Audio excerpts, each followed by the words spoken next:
Welcome, everybody. Thank you for joining us on this nice and hot Tuesday during your lunch hour. We're looking forward to a really great session.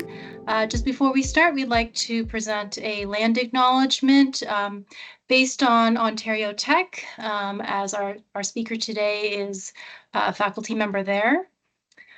So Ontario Tech University acknowledges the lands and people of the Mississaugas of Scugog Island First Nation. We are thankful to be welcomed on these lands in friendship.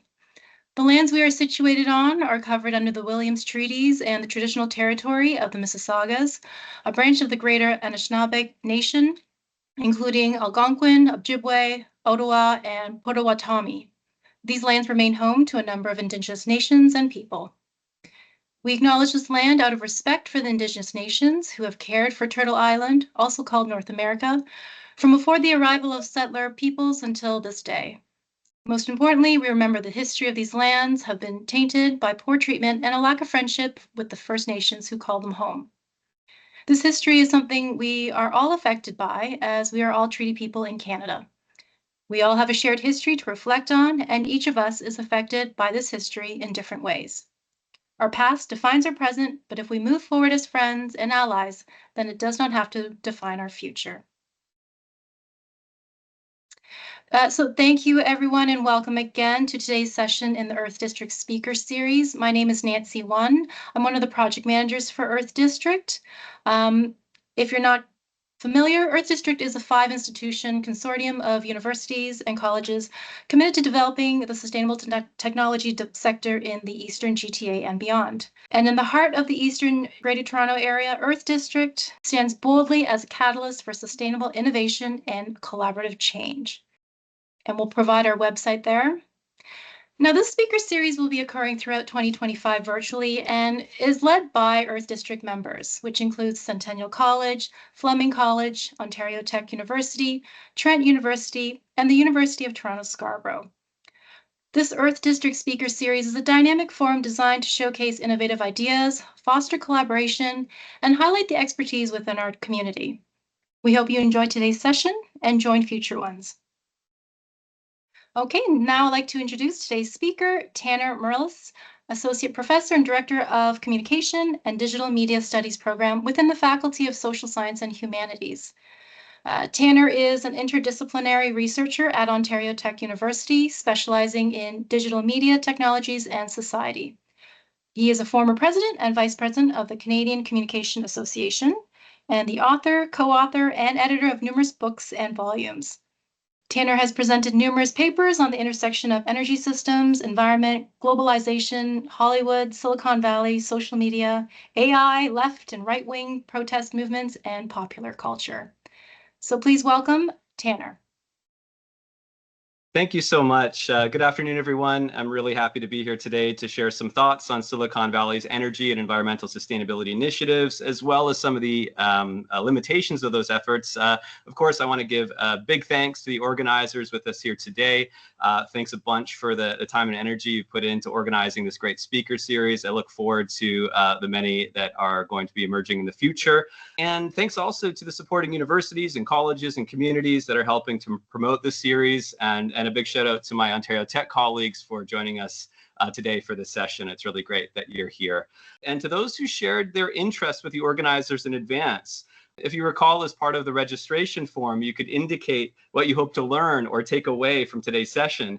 And the organizers shared those with me in a chart form yesterday. And I've done my best to kind of tailor my talk to hit all of the points here. So here's what I'm going to do today, and I could probably spend a lot of time on each of these sections, but I'm going to give you a very big picture, high level overview of the world, the geopolitical economy, the energy system, environmental sustainability, the role of governments and tech companies, and even sort of discourses in shaping how we understand the energy system's present and the future, and some of the problems and opportunities for sustainability along the way. So as many as you know, the past 6 months have seen major shifts in global energy and environmental politics, driven in part by the return of Donald Trump to the presidency of the White House in the United States. This new context is immensely important to understanding what Silicon Valley is likely to do and not do when it comes to energy systems and environmental sustainability in the years ahead. So to set the stage, I'll begin by outlining the current climate crisis, the struggle between competing energy blocks, the Trump administration's rollback of environmental protections and recharging of the fossil fuel sector. From there, I'll turn to digital technologies, energy and the environment, and the green tech industry, pausing to complicate or at least ruminate upon what we mean when we talk about the green in green tech, and then touch upon the idea of green AI. After that, I'll zoom in on the world's 5 biggest tech companies, Alphabet, Google, Apple, Meta, Amazon, and Microsoft, and argue that we need to see big tech not just as commercial actors producing and selling hardware and software and services, but as serious energy and environmental actors. I'll outline how this is so by looking at 9 interrelated research contexts that scholars draw upon when analyzing big tech, energy, and the environment. I'll then offer a brief summary and analysis of the company's most recent environmental sustainability reports, highlighting both the promises and the problems with the efforts they're currently making, especially when it comes to their energy systems and their sources of emission that continue to rise as of 2024. Sound good? Okay, so let's get started by setting the stage of the present. In April 2025, a former executive at Allianz, one of the world's largest insurance companies, warned that global climate change is on track to destroy the global economic system. Gunther Thallinger, chair of Allianz's investment board, declared that rising global temperatures are quickly pushing parts of the world toward being uninsurable. And insurers are already withdrawing from high-risk states and regions like the wildfire-prone California.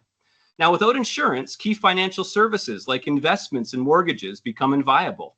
Extreme weather damage has already cost $2 trillion over the past decade and over $400 billion in 2024 alone.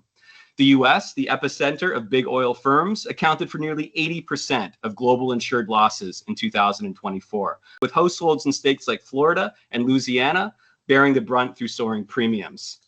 Insured losses from climate-fueled disasters were projected to hit $145 billion in 2025, well above the historical average, with the surge in losses stemming from intensifying storms, wildfires, floods. So insurers are very squeezed, and they are warning of a $300 billion peak loss. Fossil fuel combustion remains the leading driver of greenhouse gas emissions, especially CO2, and global warming. Thallinger called for systematic action, urging leaders to phase out fossil fuels swiftly and at a global scale to align financial and policy goals with planetary sustainability. So climate change is not just a future problem, it's already here. And there's no shortage of reportage on this, statements on this, Intergovernmental Panel on Climate Change synthesis reports on this from the UN. This is something we know all too well about. We know this is the problem. We know that something must be done about it. More than ever, a rapid and global transformation of the planet's entrenched energy system is needed to mitigate the consequences of climate change. This necessitates a massive power shift from carbon-based renewable energy production systems, governance regimes, and ways of life.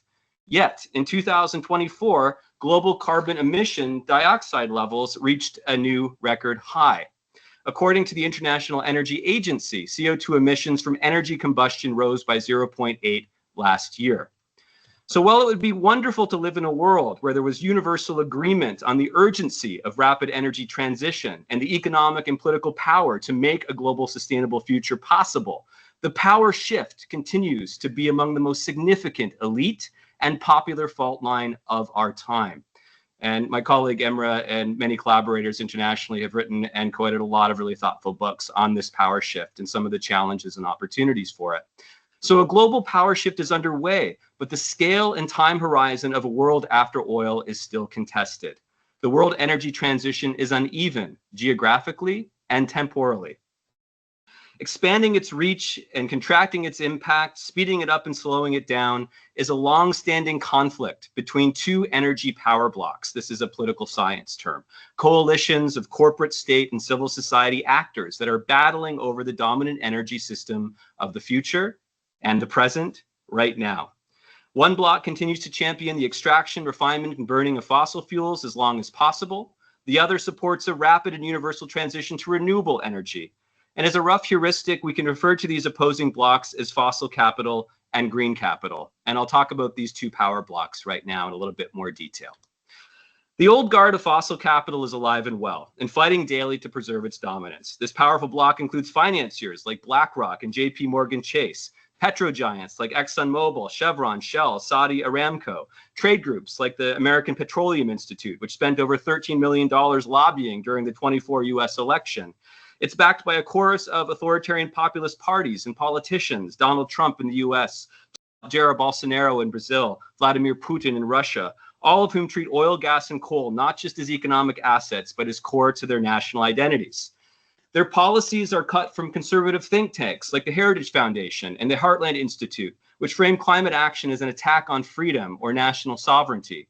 Media outlets like Fox News and GB News give airtime to climate denial and delay, and influencers like Jordan Peterson are now representing climate politics itself as woke, politically correct overreach. This power block forms what some researchers call a regime of obstruction, a well-funded alliance that uses money, lobbying, legislation, litigation, and cultural and ideological warfare to stall the energy transition we need.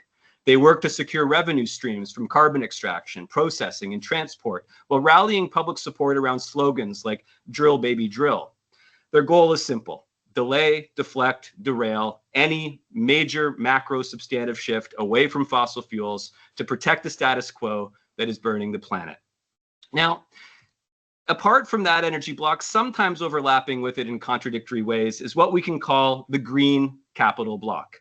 This emerging green capital block is powered by a coalition of climate-conscious financiers and investors, renewable energy firms, centrist to progressive politicians who see clean and green tech not just as a solution to climate change, but as a booming business opportunity. This block includes investors such as Breakthrough Energy, founded by Bill Gates, tech giants like Next Extra Energy and Ørsted, political leaders like Joe Biden, Emmanuel Macron, Xi Jinping even. Their goal: accelerate the shift from fossil fuels to renewables through a mix of market incentives, public subsidies, and regulatory reforms. Influential think tanks such as the International Energy Agency and Rocky Mountain Institute help shape narratives and policy blueprints, while media outlets like Bloomberg Green and The Guardian amplify their message. Even climate influencers like activist author Leah Stokes and green tech boosters across LinkedIn play a role in building public support for this bloc and its dream of energy transition. This I call a regime of disruption against the old order, seeking to outcompete fossil fuels through investment, innovation, and infrastructure. The green capital block profits from the generation, distribution, exchange, and management of renewable energy, and it frames the transformation as both economically rational and ethically sound. But while it champions sustainability, it doesn't necessarily go beyond the growth-oriented model of the world system, which, as we'll see, causes more problems. But it still aims to build a cleaner, more electrified version of the existing system rather than fundamentally replacing it. So this conflict that's happening right now and what will define the future between these two big energy blocks is playing out in multiple spheres, from international climate negotiations at the United Nations to nation-state energy policy regimes to universities and colleges to the global digital mediascapes of our lives, where governments, companies, parties, think tanks, lobbies, news, tech, and entertainment firms and influencers try to inform, persuade, and influence public thoughts, perceptions, and feelings about a wide range of energy, climate, and environmental topics and issues, all the while organizing consent to their vision and organizing dissent or animosity toward their rivals' outlook. Due to these agonistic energy blocks, the energy transition's not marching in a straight line, nor all at once across the globe right now. However, there are significant investment indicators of an energy transition underway. Bloomberg's Energy Transition Investment Trends 2025 reports that global investment in the energy transition reached a record $2.1 trillion in 2024, growing 11% year over year, with China leading this energy investment. The International Energy Agency reported that as of 2024, the world now invests almost twice as much in clean energy as it does in fossil fuels. Just 2 weeks ago, the IEA reported that global energy investment is set to increase in 2025 to a record $3.3 trillion, with green or clean energy technologies, renewables, nuclears, grid storage, low emissions fuels, efficiency, and electrification attracting twice as much capital as fossil fuels, and on course to hit a record $2.2 trillion this year. All right, so these are important and quite positive investment trends we're seeing in the world economy. However, nation-state politics around the world are not all behind this energy transition we're seeing being rapidly invested and moving forward. The re-election of Donald Trump, who embraced Project 2025's policy prescriptions for the energy sector, has reestablished political and economic conditions for fossil fuels resurgence, and these pose new barriers to a rapid global energy transition supported by green and clean tech. In 2020, it seemed for a moment that the US superstate and the US-centered global business elite were primed to lead the world's energy transition. Investment in renewables and green tech surged. But 5 years later, the US had already backslid on many of its climate commitments. Now, the US government under Donald Trump and MAGA, the US's most powerful energy corporations are slowing the renewable energy transition to bolster and rapidly expand the old fossil fuel regime. The S&P Global Energy Transition Index, a pace setter for renewable energy investors, spiked during the Biden pandemic stimulus era, only to lose over half of its value since 2021. The main reason for this is rate of return on profit, and quickly. As Nat Bullard notes, the index's decline reflects the market reality that renewables yield slower and lower returns than fossil fuels. So capital wants a big, fast return on investment, and oil is still delivering that.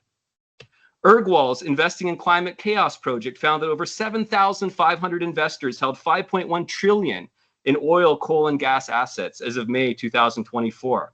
US investors alone also control 61% of that total, $3.1 trillion.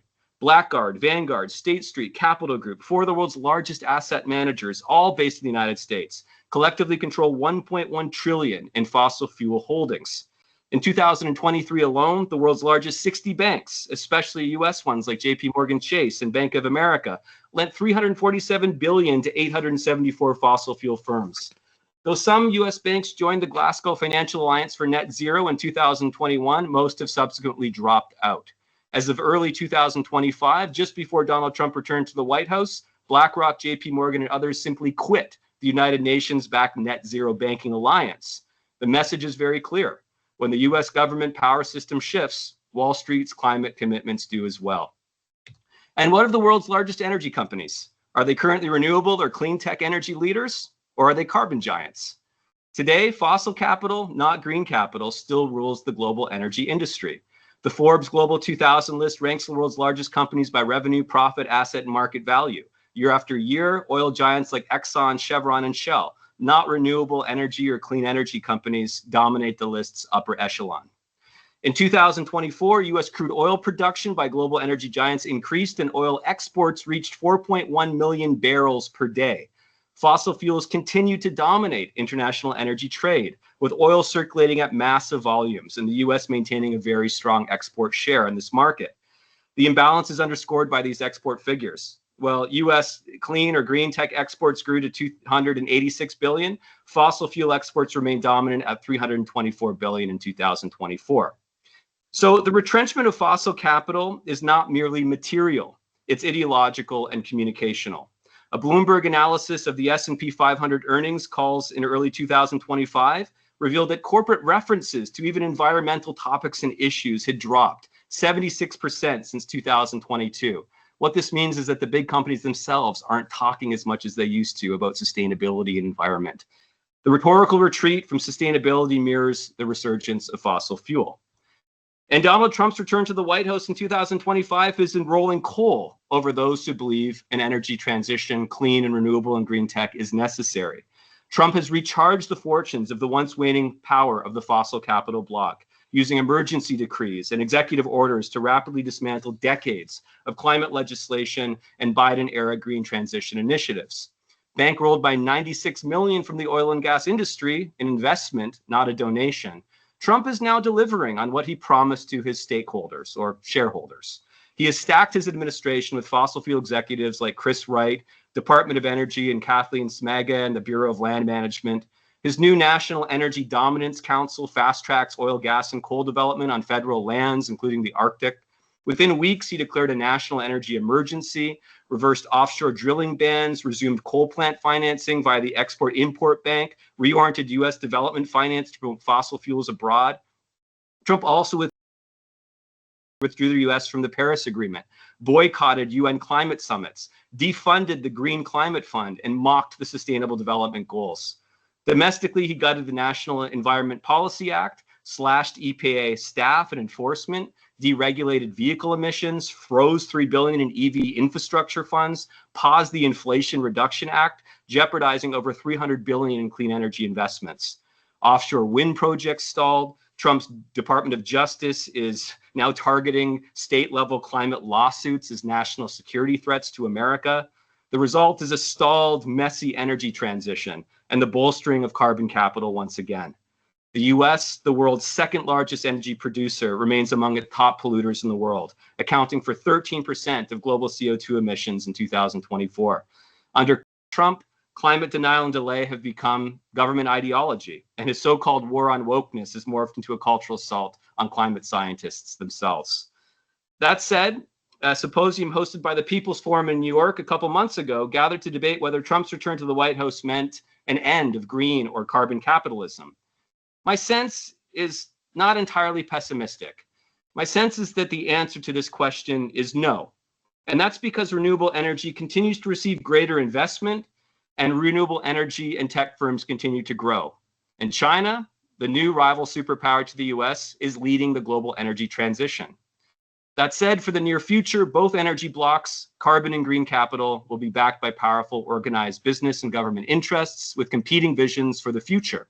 And they will continue to fight it out. And we are all part of that battle. And the decisions we make right now, the arguments we advance right now, the choices we make right now are impactful to the future of the planetary system and sustainability. This battle will shape agonistic politics around the world for the years to come. So what seems to be happening at the present moment is very messy. It's not just sort of the shift from one energy system to another, but it's energy addition, not substitution. Renewable power systems are being layered atop carbon power systems, not simply replacing them, not yet at least. This is the gist of the argument of the French historian Jean-Baptiste Frézeau. We're not witnessing a rapid linear transition from fossil capitalism to green capitalism across a diachronic timeline. Instead, what we see is the synchronic entanglement of both energy regimes. Fossil capital and green capital are coexisting rather than one displacing the other. This is less a clean transition than an additive growth-oriented process in which multiple energy modes of production and technologies coexist. Carbon-intensive systems continue to be supported and scaled by the fossil capital block, while renewable energy and technologies are being advanced by the green capital block. Sometimes they're intermingling. The result is not a clear break, but a complex layering of energy modes and technologies within growth-oriented global capital. All right. So there is the big picture geopolitical, economic, environmental, energy context of the present. Now I'll move on to digital technology's stake and the role of so-called green technologies in changing the world, or maybe not. So I want to pause for a moment and reflect upon this idea of green. I want to pause and reflect on something deeper. What do we mean by green in contemporary society? This thoughtful question, raised in advance by one of today's seminar participants, I'm not sure who in the audience today raised it in advance, but I love this question. This is a spot-on question. Like, what do we mean by green? What is the definition of green? It invites us to step back and do a brief meta-critique of green discourse, to examine the words we use to name complex things, the connotations and assumptions those words carry, and the real-world rhetorical uses and sometimes abuses of these words by various actors. So during the Biden years, it seemed like everything was being labeled green, right? Green and clean. Green capitalism, green clean bonds, green clean jobs, green clean growth, green tech, clean tech. These words were everywhere on press releases, government policies, investment pitches, media stories. Many leaned in hard on green dreams. But here's the thing. The word green, even among the most well-intentioned, can be slippery, dubious, even strategic. Generations of environmental communication and media studies researchers remind us that green is often vague by design. It signals environmental virtue, but doesn't guarantee sustainability. It may assuage public anxieties about climate change and its consequences, while quietly allowing extractive business as usual to continue, just with a greener logo. When we talk about green, we're not just referring to things that exist out there in the world. We're also entering a contested discursive space, a space of ideas and words and concepts that name reality and try to construct and shape it. We're also using green to construct meaning about the word. Sometimes this word clarifies our understanding of what's going on, and other times it obscures or confuses us. In short, Green doesn't simply describe reality. It represents it in partial and selective ways and constructs it to some extent.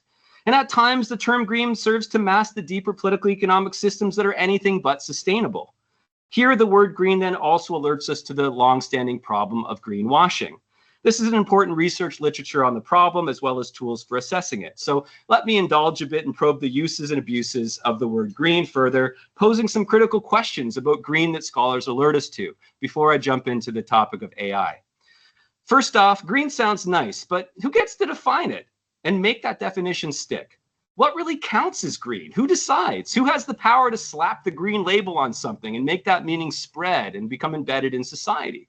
Well, it's often the big companies that define what counts as green. Usually it's not the environmental activist or the workers mining rare earth minerals for Apple's iPhone circuit boards or indigenous land defenders fighting to protect ecosystems. In short, green often reflects power relations, not just environmental truths.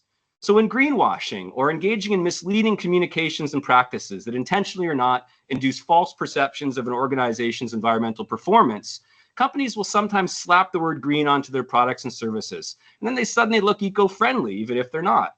Green becomes part of their feel-good brand story that encourages us to buy or use their technologies that are anything but. To crack down on this, fortunately, some companies and countries, have introduced laws against greenwashing. In Canada, for example, the Competition Bureau added greenwashing to the deceptive marketing practices section of the Competition Act, making it punishable by fines. However, not all countries are following suit. Just today, the European Union dropped negotiations on new rules to combat corporate greenwashing after Italy withdrew its support. So right now around the world, green is still being applied to all kinds of companies and new technological developments. Take the idea of green artificial intelligence. It sounds eco-friendly, like robots saving the planet. Remember that wonderful Walt Disney Pixar movie, WALL-E? Yeah, I loved it. Yet, WALL-E is also a classic example of AI green techno-solutionism, a story where a lonely robot is left to clean up the earth after humans have simply trashed it. While people float in space, slurping sodas and eating burgers and fries while staring at the entertainment interfaces all day from recliners, it's the sweet and sad AI robot, not the selfish human, that shows care and responsibility for the planet's sustainability. The message? Robots will save us from ourselves and save the world. But that's the green tech dream. The idea that smart robots, not people, or political, economic, or cultural changes are all we need to save the world. And it's not just science fiction anymore. These days, there are webinars everywhere promising green AI will either be a tool or an agent in itself for making the world more sustainable, one user prompt or algorithmic decision at a time. The event poster images, sheesh, they always seem to look the same, perhaps being generated by AI systems like ChatGPT. Yes, that shiny white iPod-style robot that looks like it wandered off the set of iRobot, that old Will Smith based on Isaac Asimov's sci-fi novel. One version shows a chrome android gently touching a leaf, like a High-Tix remix of Michelangelo's creation of Adam, but with AI instead of God. Another has the robot cradling a globe, looking wise and hopeful, while a guy in a suit stares off into some sustainable future. Sometimes the robot is alone, grazing in a digital Garden of Eden, designing perfect green cities with hologram interfaces. It all looks very clean, very green, very futuristic. But behind these green AI dreams, researchers are already raising the alarm about AI's energy demands and widening ecological footprint. Analysts say that the proliferation of AI technology and the data centers necessary to feed it will drive massive power demand, the likes of which hasn't been seen in generations. Elsa Olivetti, professor, Department of Materials Science and Engineering, lead of decarbonization mission at MIT's Climate Project, and author of the Climate and Sustainability Implications Generative AI report, says, quote, "When we think about environmental impacts of AI, it's not just the electricity you consume when you plug the computer in. There are much broader consequences that go out to a system level and persist based on the actions that we take," end quote. Likewise, Tamara Neese, director of Data in Society's Climate Technology and Justice Program and author of Death Glitch, avers, quote, "We're told repeatedly that AI will eventually help us solve problems, including climate change, even while AI infrastructures are right now burdening communities and undermining climate goals," end quote. Alex Hanna, director of the Distributed AI Research Institute, who previously worked for Google's ethical AI team, but left after the company tried to suppress research on AI's environmental costs, put it bluntly, quote, "There's a lot of people out there talking about existential risks from AI, like a rogue system launching nuclear weapons. I watched the last installment of Mission Impossible last night, by the way. It's an interesting plot point. But that's not the real existential risk. We have an existential crisis right now. It's called climate change, and AI energy usage is making it worse. ChatGPT is a case in point. It may seem immaterial, but behind the screen, it runs on massive data centers powered by fossil fuels for the most part, and its carbon footprint is growing fast. Furthermore, every time you ask ChatGPT a question, it produces between 2.5 and 5 grams of CO2. That may not sound like much, but multiply that billions of users and billions more of prompts, and it adds up very, very quickly. According to some estimates, ChatGPT now produces over 260,000 kilos of CO2 every month, about the same as 260 flights from New York City to London. And even more surprising, more complex tasks like solving math problems or logic puzzles can use 6 times more energy than a simple question prompt. And all that AI brain power needs more and more cooling. So the data centers that these AI systems rely upon burn through lots of water to stay chill, about 1 bottle of water for every 100 words you prompt. ChatGPT also uses nearly 10 times more electricity than a Google search. As one researcher put it, quote, "One query to ChatGPT uses approximately as much electricity as could light 1 light bulb for about 20 minutes, end quote. With millions of users asking millions of questions every day, that's a whole lot of light bulbs. So the next time someone calls AI green or sustainable, we really need to ask ourselves, green for whom and at what carbon and environmental or energy cost? Now, this is not something just critical researchers understand. Even Eric Schmidt, Google's former CEO, admits that AI's energy demands could nullify Silicon Valley's old climate pledges. When asked how AI might help reduce the world's growing appetite for power, Schmidt gave a pithy answer at the AI plus Energy Summit. He said, "The energy needed to power AI is basically infinite," and added, quote, "We're not going to get there through conservation," end quote. In other words, simply saving energy isn't enough. The host then asked Schmidt, well, can we meet AI's energy needs without totally blowing our climate goals? Schmidt replied, "We're not going to hit the climate goals anyway, because we're not organized to do it." So instead of cutting back, he said the best plan is to bet on AI itself to solve the climate crisis, even if it requires a lot more energy. When asked what steps Silicon Valley should take next, Schmidt gave 3. 1, more energy that's reliable and always available, what he calls baseload power. 2, more places or cities or regions to build new AI data centers. And 3, faster ways to connect all this new infrastructure together. In short, Schmidt argues we should go bigger, not smaller. More AI growth, more energy, more infrastructure to solve the environmental problem that AI itself is currently exacerbating. It's a very, very interesting contradiction, perhaps the limit of AI green techno-solutionism. So, to return to the thoughtful question posed by one of today's participants about the meaning of green in my talk title, it's always worth looking beyond and around the word green. The word green doesn't just describe something, it's articulated and strategically used. It's doing ideological work. It shapes how we think, who we trust, what we assume is good for the planet or not. So next time you see green slapped onto a policy or a piece of tech, take a closer look. Ask who's calling it green. Why now? What does their version of green serve and who does it leave out? Think about what the definition reveals. Think about what it hides. Think about its real-world power relations and consequences. And as a disclaimer, in my present title, Is Silicon Valley Going Green?, I use the word green with a mix of irony and sincerity, a catchy phrase meant to spark conversation about what Silicon Valley says it's doing to save the planet and some of the real ecological limits to that. I also use the word green because it's the word Silicon Valley firms often use to name, brand, and justify a massive expanding industry, a green tech or clean tech industry. It's a word these firms have built into their business strategies, policies, and public messages. And it carries real power, shaping how companies, governments, and even universities talk about tech and sustainability today. So that brings us back to green affixed to technology, or the idea of green tech. These are basically defined by Investopedia as technologies that minimize the negative impacts of human activities on the environment, encompassing a wide range of products, services, and practices that support a more sustainable future.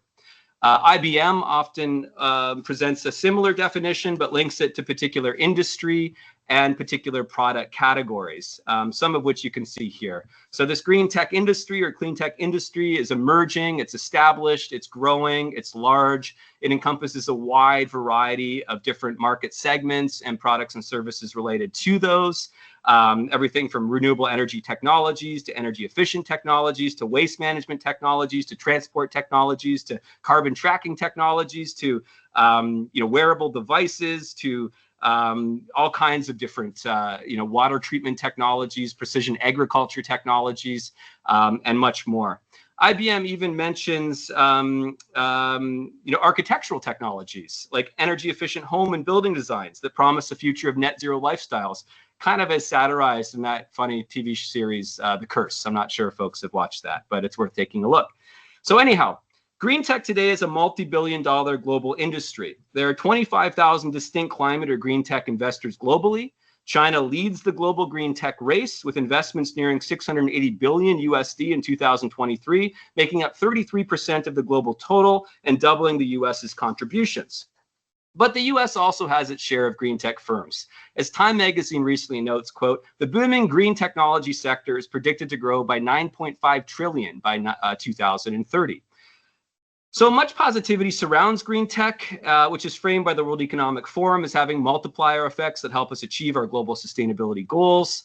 And lots of books like The Future Is Now. Bob McDonald argues that the problem of climate crisis can be solved not through speculative future inventions, but with existing green and clean tech, if we have the political will and collective coordination to implement them. Likewise, and no miracles needed, Mark Jacobson argues, quote, we can use existing technologies to harness, store, and transmit energy from wind, water, and solar sources to ensure reliable electricity, heat supplies, and energy security, end quote. So surely, green or clean tech can help us support the energy transition. And tech that powers renewables is certainly better than the alternative. These works and many others point to how important it is to think technology in environmental terms. And in some cases, digital tech is playing a prominent role. And that brings us to digital tech.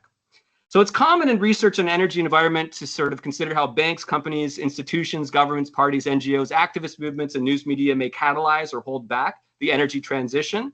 Over the past decade, researchers have also probed the eco-politics of a less high-profile green stakeholder, that being digital tech, the hardware and software services that we use to create, store, process, transmit, and receive digital information.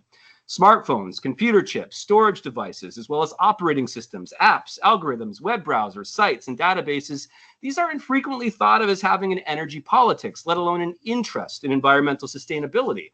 And yet they certainly do.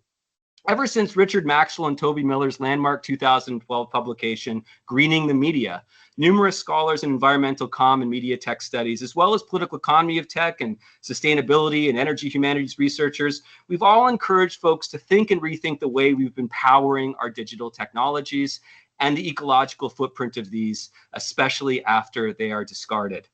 A 2019 study declared that digital tech is responsible for over 4% of greenhouse gas emissions. If the internet were a country, its carbon footprint would be 2 to 3 times larger than France's. Anywhere between 95% and 99% of internet data travels through undersea cables in oceans, not satellites in outer space.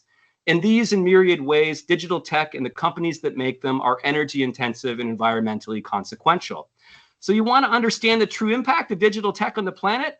We need to, again, to talk about energy systems and emissions. Our digital world depends on electricity, which often comes from fossil fuels. Every time you scroll, click, stream, or prompt, you're using digital tech, and digital tech uses a lot of energy, emitting greenhouse gases as well. The International Energy Agency says that electricity use from major data centers around the world will double by 2026, which would make it equal to the electricity use of Japan. The big tech giants' greenhouse gas emissions rose 150% over 3 years, now largely due to energy demands of artificial intelligence. All our gadgets, data centers, and AI tools are deeply connected to the environment and the energy systems that power them. To think clearly about digital tech and sustainability, we need to ask, are they helping or hurting the shift to renewable energy? Are they increasing or decreasing our overall carbon emissions? Now, some tech speeds up the transition, but also many tech starts to slow it down. And sometimes they're doing both at the same time. So digital tech isn't good or bad on its own. It's not in itself a magic planetary solution or a harbinger of eco-apocalypse. It depends on how it's designed, what energy powers it, who controls it, the amount of emissions, the type of emissions, and what side it takes in the bigger battle between fossil fuel and renewable energy systems, and the several groups that are pushing beyond both of these. So we should think about digital tech as a battleground, digital tech as a site of conflict and contestation, not necessarily an eco-hero or an eco-villain. Digital tech is caught between powerful real-world forces, the carbon capital block, the green capital block, as I mentioned earlier. And the tech companies that build and own and control the IP to the hardware and software and services of our digital world often work with both. One moment they're pushing solar-powered data centers and headquarter roofs. The next, they're participating and partnering up with big oil. In short, Silicon Valley, your smartphone and TikTok aren't floating in the cloud. They're plugged into the real world energy system. Some of those pollute, some of those help clean things up. All of them are immensely consequential for the future of the planet and its sustainability. Now, this is consistent with the findings of a major World Bank Group report published just in 2023 called Green Digital Transformation: How to Sustainably Close the Digital Divide and Harness Digital Tools for Climate Action. The World Bank report highlights the urgent need to align environmental sustainability with digital transformation, calling this a green and digital twin transition. As countries seek to respond to climate change, digital technologies are becoming tools for both climate change mitigation and adaptation. However, the report notes how digital infrastructure and the devices themselves are increasing emissions, draining more energy, exacerbating climate change. Likewise, the new Greening Digital Companies 2025 report by the International Telecommunication Union tracks the energy consumption, greenhouse gas emissions, and sustainability commitments of 200 of the world's leading tech companies. The report found that they use about 2% of all electricity in the world. That's just 200 companies. Now, just 10 of the largest tech companies were responsible for more than half of all the electricity used. While the report finds tech companies turning toward renewables and sustainability, it also highlights a contradiction. Their actual overall greenhouse gas emissions are still rising. So this way of thinking about digital technology isn't just for experts or critical theorists or interdisciplinary environmental sustainability researchers. This is a way to understand the real world of how digital tech affects the planet. We need to look closely at how digital tech uses energy and impacts the environment. But because tech is everywhere, on our phones, in our homes, at work, in schools, it's really hard to study it as just one simple thing. We can't just reify digital technology. Instead, we can look at how different parts of the digital tech system connect to each other and energy systems and the environment. So it means asking questions like, who owns the tech? How is it made and designed? How is it used, shared, thrown away? All of these parts are linked to bigger problems about energy and sustainability. So to make this point a little bit easier to understand, maybe a little more palatable, I want to now focus on the world's biggest 5 tech companies: Alphabet, Google, Apple, Meta, Facebook, Amazon, and Microsoft.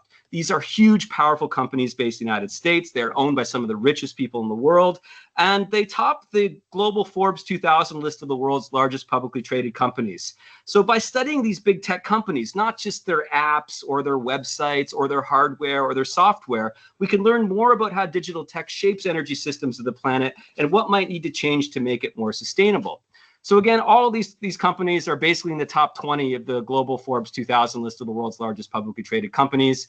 Lower down the list, in the top 50 are China-based tech companies. And so you see a rivalry between US and China companies starting to emerge, with the US still in the lead. Canada doesn't really even come close. We have a few tech companies, but they're kind of more in like 1,000 to 2,000 range on the list. So these big tech companies do more than just build the digital tools we use. Again, they're major energy users and important players in sustainability politics. Behind the scenes, these companies use huge amounts of electricity to build their devices, run their data centers, ship their products. They release millions of tons of carbon every year. At the same time, they're shaping what kinds of energy the world invests in: fossil fuels or renewables like wind and solar. And that's why it's important to study these tech companies as energy and environmental actors. They play a role in deciding what kinds of energy gets used. They make their own energy rules. They lobby governments in support of their goals and influence what other companies do. They are agenda setters. They are framers. Many businesses copy their actions to keep investors, governments, and customers happy. Tech companies also influence how we talk and we think about the environment through their ads, through their websites, through their media campaigns. They promote their own ideas about sustainability, climate, environment. And of course, billions of people as well, all of us here, we use these companies' media platforms, their websites, Facebook, Instagram, or YouTube to share our own ideas about energy and environmental sustainability. So in all these ways, big tech companies are shaping our digital lives, and they're also shaping the future of the planet. But the choices they make in global energy transition matter a lot. So basically, when I look at the research, if I do kind of like a sort of holistic, research synthesis on what many of the leading scholars in this field are saying about these companies, they tend to focus on about 9 research contexts for studying big tech as related to energy systems and environment. And I've made a list of those sort of 9 points here, and I'm going to quickly run through them now just by posing a few questions, okay? So first of all, what type of energy do tech companies use and how much? What are their total emissions and what are the sources of these? Well, they're using a mix of carbon and renewable energy, and their absolute emissions continue to grow every year. What energy systems are they putting their money into? Who are they selling their products and services to? Who are they invested in? What types of energy regimes are they invested in and investing in and selling products and services to? That's a really, really important context for study.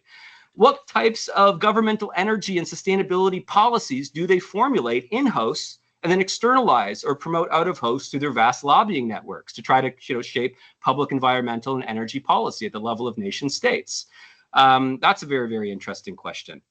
What's the energy and emissions implications of these companies' data centers, the giant warehouses that store all of our personal data and our selfies and cat videos?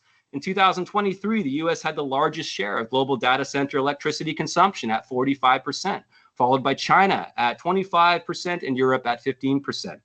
What earth minerals are extracted to even make our gadgets? And what are the social conditions of mining these materials? Think lithium, cobalt, other mined materials, and abominable labor conditions. Often, workers being like kids, what researchers call a form of modern child slavery. What are the social and environmental conditions and implications of these companies' product designs and the manufacturing relations they coordinate with contractors around the world? Of course, with Foxconn in China being the biggest kind of manufacturer, assembler of many of the big US tech giants' digital gadgets. How do phones, laptops, servers travel or get moved from far-flung factories across the globe to malls and front doors through sea, air, highway, plane, truck, boat, everything else? So what are the transportation and logistics infrastructures, and what are the energy and environmental implications of those? And then what happens when our digital devices die? Well, there's a lot of e-waste, discarded tech product with plug or battery ending up in landfills, often in the global south. E-Waste Monitor found that annual generations of e-waste is rising by 2.6 million tons annually, on track to reach 82 million tons by 2030, a further 33% increase from the 2022 figure. And finally, what do big tech companies say about the environment and climate? And what do they let others say on the platforms that they coordinate? How do platform users themselves, all of those influencers, all of those users, those billions of people, right, on Instagram and TikTok and Facebook and YouTube and X Twitter, what are they saying about environment and climate and energy? And are they saying things that help us understand the real world, or are they distracting us from what's going on, deflecting attention from what's going on, or filling our heads with dis and misinformation about climate change so that we do nothing? So those are the 9 contexts for conceptualizing and researching big tech companies as energy and environmental actors.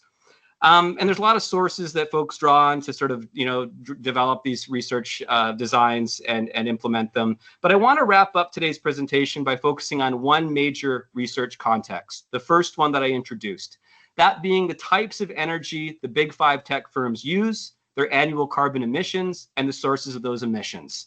And the data I'm using for this are the actual environmental sustainability reports of the companies themselves. They release these every couple of years. Sometimes they do it annually, sometimes biannually. But there's a lot of really useful information contained in these large reports, and they're really worth reading. They're partial and selective in some ways. They don't show and tell us everything, but they do actually contain some useful data that we can learn from. So the big 5 tech companies have all made really big promises to fight climate change. They're basically talking about net zero, carbon neutrality, giving certain time horizons to meet those goals. That's all really, really positive. There are also growing investments in renewable energy, with Amazon leading, followed by Microsoft, Apple, Meta, and Google. Many now power their headquarters, their offices, and data centers with renewables and support carbon removal efforts, ranging from Apple's tree planting to Microsoft's and Meta's investments in direct air capture. Recycling material use are also priorities. Apple uses 99% recycled cobalt and nearly all recycled rare earths, while Google and Microsoft refurbish most of their hardware. Water use, however, is surging alongside data center growth. Google consumed 6.3 billion gallons in 2023, and companies are responding with water restoration projects. Several companies have also learned that green building certifications are important, like Amazon's LEED certified HQ2. These firms are promoting green tech tools for others, selling them to others, Google's carbon tracking and Microsoft's carbon call. But still, there's a core contradiction through all of these sustainability reports. When they embrace climate action and renewable energy, their expanding AI infrastructure is driving up electricity use, emissions, and water consumption. So that's kind of consistent across all 5 reports. So undermining many of the other gains that they're making and the ways they're trying to offset their emissions. So while the companies portray themselves as part of the solution to environmental problems, their own reported data still suggests increasing energy use, increasing emissions, limited solutions as well. These companies are using a lot of energy, and they're sort of mixed between different energy systems and grids. They're not fully switching from one energy regime to the next. Even when a company says it's using 100% renewable energy, it doesn't mean that every light bulb, conveyor belt, server, or machine is directly powered by solar or wind. So how can they say they're using 100% clean power? Well, it comes down, of course, to their special financial and accounting tools. One is the power purchase agreement. It's a contract where a tech company agrees to buy electricity or the rights to clean energy from a solar, wind, or hydro project. And then the clean electricity goes into the grid where the project's located, not necessarily where the company's located. So Google might sign a PPA with a wind farm in Texas, but its data center in Virginia could still be getting power from a coal plant. So it's a mix. But Microsoft signed PPAs for wind and solar projects around the world, including a major $10 billion deal with Brookfield Asset Management to bring 10.5 gigawatts of renewable energy online between 2026 and 2030. But again, this doesn't necessarily mean that all of this energy is going to be sort of powering these companies. Another way that companies can claim 100% while also still utilizing, non-necessary renewable energy sources is through renewable energy certificates. When a wind or solar farm produces clean electricity, it can create a certificate. A company can buy that certificate, even if the power they actually use comes from coal or natural gas, and then say they're using clean energy. Experts say this is kind of misleading. It's like driving a gas-powered car, but saying you're eco-friendly because someone else rode a bicycle and you paid a certificate that confirmed that they did. A 2024 report by The Guardian found that between 2020 and 2022, the real emissions from Google, Microsoft, Meta, and Apple's own data centers were 662% higher than what they are reported when you're actually attending to the role played by these RECs. So without these RECs, Amazon's emissions would have been reported 8.5 million tons higher, about 3 times more than it reported. Without RECs, Meta couldn't claim to use zero carbon electricity, and Microsoft's emissions would be 3.3 million tons higher, 11 times more than it claimed. So using these financial tools, these tech companies can claim they use 100% renewable electricity, reducing greenhouse gas emissions, yet they still get a lot of their power from fossil fuels. A Business Insider investigation just last year highlights how, as of 24, utilities supplying data centers still rely heavily on fossil fuels, about 60% of US power. Their 100% renewable claims are true on paper, of course, because of these tools that they're using to report them. But in the real world, there's still a very long ways to go. And getting there may take longer than we hoped. Right now, they're building new coal and gas plants to meet rising AI energy demand. Microsoft is building new gas-fired power plants to keep up. Meta announced plans to build 3 new data centers supported by natural gas power plants. They're also moving into nuclear. So when we look at these firms' absolute emissions, the picture is quite different than a lot of the glossy sustainability reports that we read. And again, the information I'm presenting here is right from their reports, just not a lot of the images surrounding them. So big tech's carbon emissions remain very, very high. In many cases, they're rising. In 2023, Google's emissions hit 14.3 million metric tons, up 13% from 2022 and 48% since 2019. And you see others examples of this. In 2020, Microsoft leaders referred to their sustainability goals as a moonshot. And nearly 5 years later, we have had to acknowledge that the moon has gotten further away. And this is something that Microsoft's Chief Sustainability Officer, Melanie Nakagawa, mentioned in her recent blog post. The sources of big tech's emissions, they're all basically in scope 3.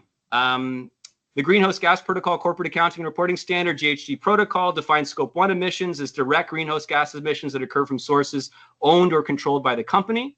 Scope 2 emissions are indirect greenhouse gas emissions from the generation of purchased electricity, steam, heat, and cooling consumed by that specific company. But scope 3 emissions are all other indirect emissions that occur in the value chain of the reporting company, including both upstream and downstream emissions from, like, say, all of their contractors and suppliers around the world. Most of the pollution from big tech companies comes from scope 3, not 1 or 2. And that is also a consistent finding across all 5 of these companies' sustainability reports.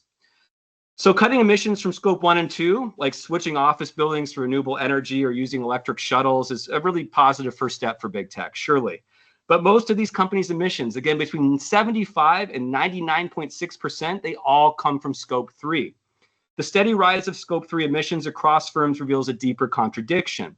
These companies can craft a green tech image through selective renewable energy uses and investments and genuine decarbonization projects, while also outsourcing environmental harms and costs throughout their operations and supply chains spanning the whole planet. So any serious advocate of environmental sustainability must grapple with this contradiction. There is a need to go beyond surface level tech and investment fixes and confront the real political economic systems of financing, producing, distributing, consuming, and disposal that make these digital giants possible and make their sustainability strategies, as the evidence in their own report shows, still quite limited. I'll conclude with a pitch for maybe a way of thinking differently, maybe in a genuinely disruptive fashion, and take about 3 more minutes, and then we can move on to some questions. I've tried to stay within my allotted 62 minutes, and as to do that, I've spoken quite rapidly, but I still hope that folks in the audience here today have taken something from this presentation and a lot of the information conveyed. So the big tech companies and their CEOs, of course, say they care about the environment and sustainability, and to some extent, within the limits of their operations, they probably and surely do.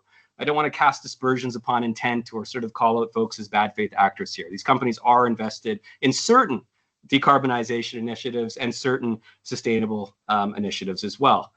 But what they're doing just simply isn't enough, given how rapidly their category 3 emissions are growing, and given the energy uses that they are certainly demanding more of.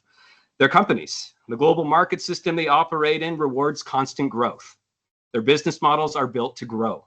More users, more data, more sales, more profits. CEOs, boards of directors focus on increasing quarterly earnings and paying dividends to shareholders. These companies keep expanding.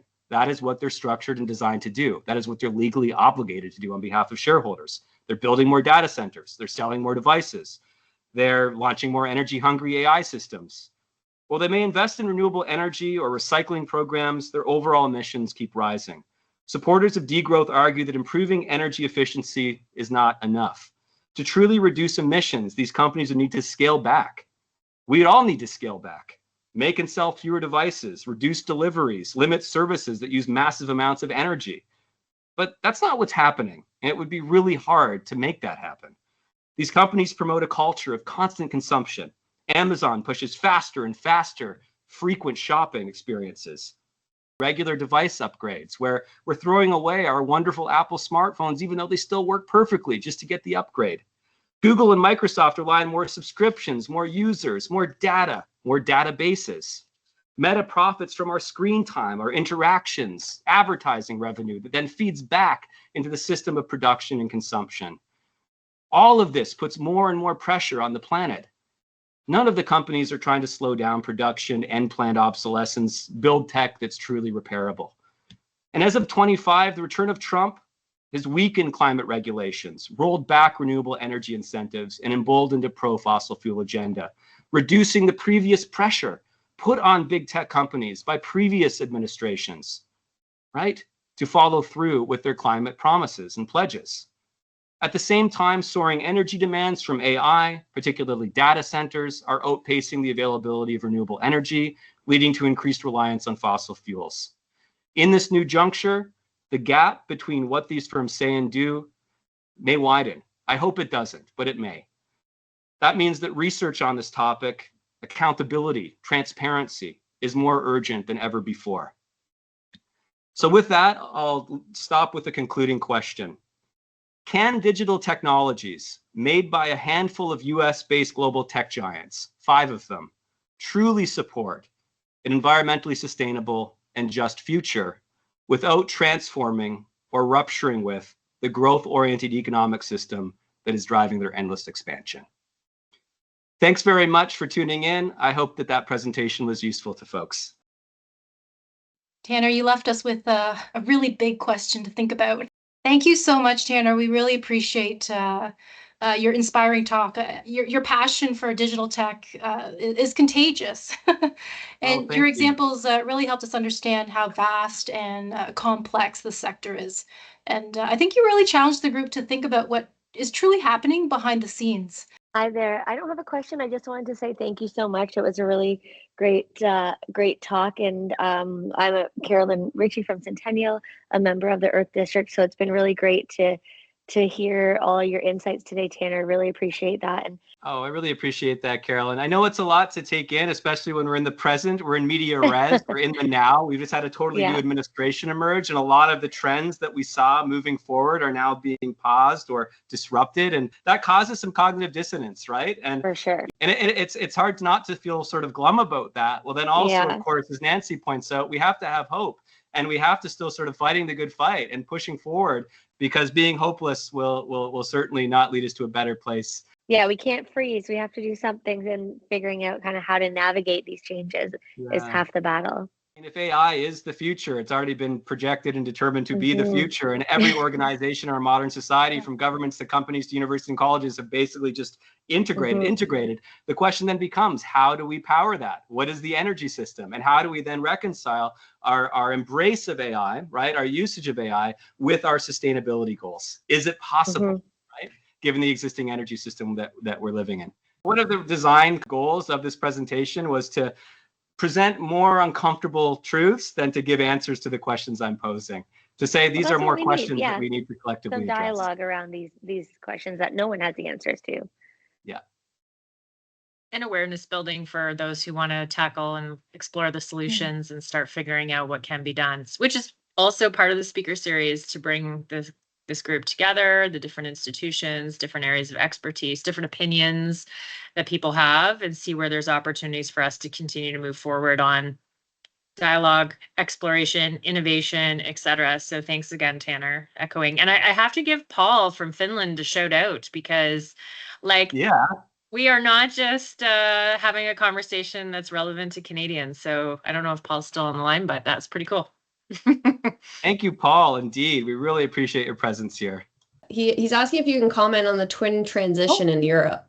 I mean, it raises a bigger question of Europe's place as a whole in relation to the big energy and environmental, geopolitical, economic rivalry of our time, which is going to be between the United States and China. So how do these smaller countries, or even larger, economic and geopolitical blocs, position themselves between these two superpowers that I think are going to be moving in maybe different directions in the years to come on issues of energy and sustainability? What type of geostrategic relation or security relationship will be ultimately a net benefit to the future sustainability of the planet and the type of renewable energy system that we need to power it? I think countries like Canada are now in a very, very fraught and contentious moment, a juncture of decision making. They recognize that superpower politics have always shaped the energy system worldwide. And now they're trying to determine what energy system will be best suited to their own interests, but also their own climate obligations and commitments. Thanks, Tanner. This was great. We really appreciate you doing this for us. Awesome. Thank you to all attendees. Hopefully they'll hear our message later. But yeah, our next speaker series session is in September. So if you need more information, please visit our website under events. We'll keep posting as we confirm other speakers, and this is a great forum to network and to learn about what our partners are doing. So thank you, everyone, and stay cool and enjoy the rest of your day.